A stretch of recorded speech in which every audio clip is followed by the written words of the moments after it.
I can't believe I'm saying this, but I am now on part 11 of my garden clear out. I honestly thought I'd have this entire garden done in about 8 parts, but no.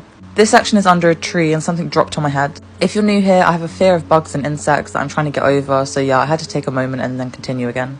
This whole section of the garden has been a challenge for me in terms of that, but I'm determined to push on through. I got this flat as a care leaver, and while it was within my rights, there are a lot of care leavers that don't get housed because the council and the government do take advantage of the fact that people don't know their rights. But thankfully for me, I educated myself as I went through the process, and I used that to my advantage to get myself my flat.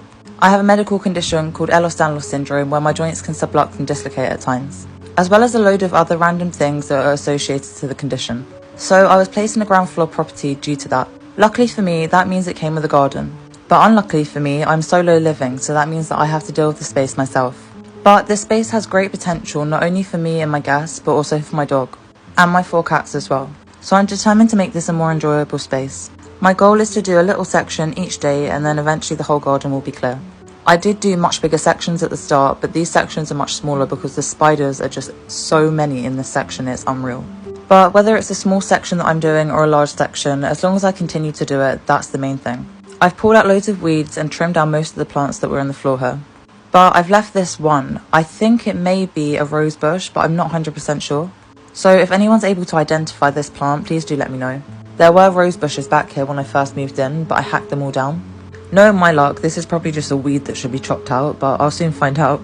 For now, that's the only standing plant. The rest of the section's been cleared. And then I moved on and started clearing a little further back. At this point, I don't even want to put a number on how many parts this is going to take me to achieve, because every time I do home renovations or something like this, I always underestimate the time it's going to take me to accomplish something.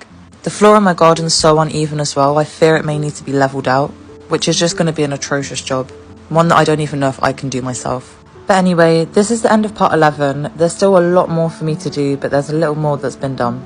This section where all the plants were is pretty much all clear now. I just have to continue working up this way, which actually seems quite daunting, but I'm glad with the progress that I've made in this section so far.